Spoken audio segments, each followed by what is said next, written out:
the transition from 3 naps to 2 naps. So this transition usually happens around 8 to 10 months. Before that, your child really is going to need 3 naps, even if that third one is a shorter one or a power nap. But once they get to 8 to 10 months, they're going to start to feel ready to drop down to 2 naps a day.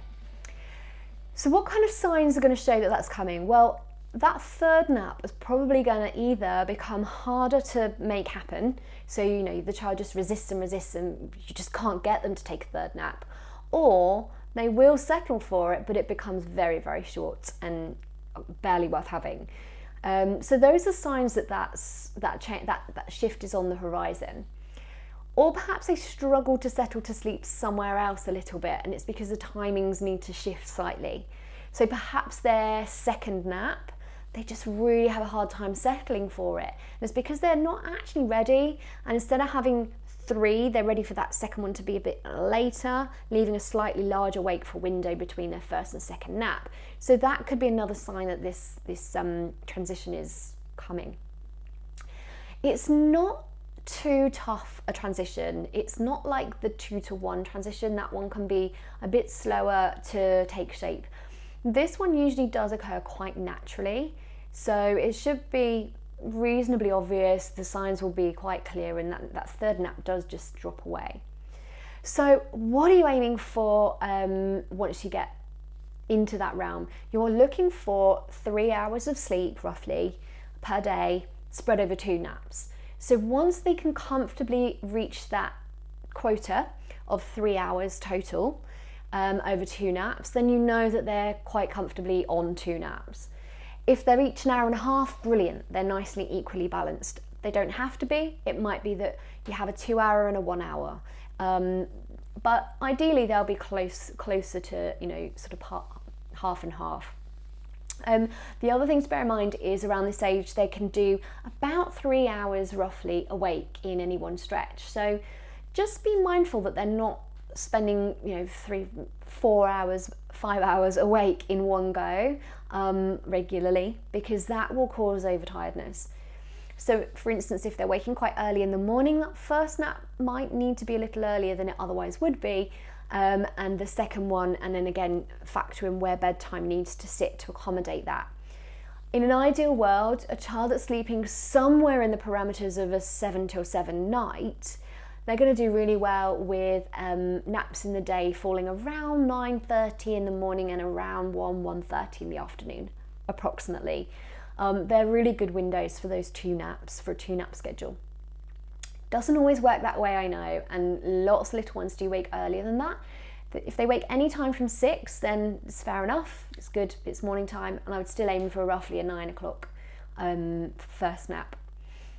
So see what they do. When you're going through that transition, just bear in mind that things might not be crystal clear. They're not just going to slot into a beautiful rhythm where they sleep for exactly this length of time, exactly that time of day. It doesn't usually work that way.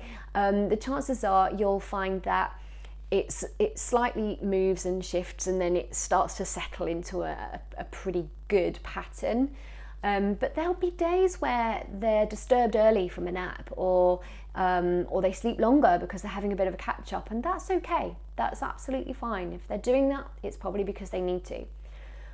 But my last tip for you on this is to have a backup plan if naps don't go so well.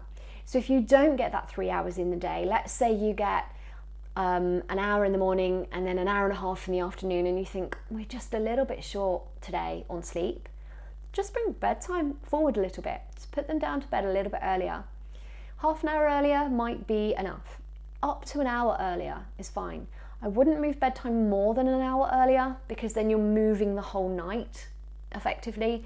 But if it's inside of an hour, bringing it earlier slightly will be a good move. There's no point keeping that child up to meet a consistent bedtime at the cost of them being overtired and exhausted by then.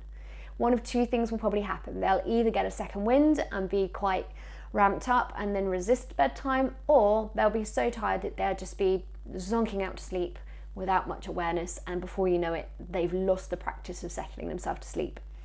So that transition, as I say, it's quite clear usually that it's coming, that third nap starts to drift away, but it's really important recognizing how much sleep your child needs and balancing that over 2 naps. One last tip for you is if you have got a child who's waking up particularly early for the day or having really disturbed night sleep, then the 3 hours over 2 naps quota might not be enough for them. A baby sleeping a 12-hour night would do well to have 3 hours in the day over 2 naps. So if you imagine that child is not getting 12 hours in the night, they're having maybe very disturbed sleep, wakeful patches in the night, or very early starts, they're actually going to almost need a bit of sleep to top that up, as well as having their 2 naps. And it might be that developmentally they're not really able to fit 3 naps in anymore.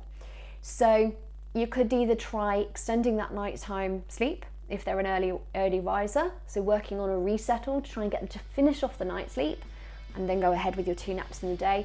Or it might be that you have to shift the naps a little earlier and bring bedtime a little bit earlier as well.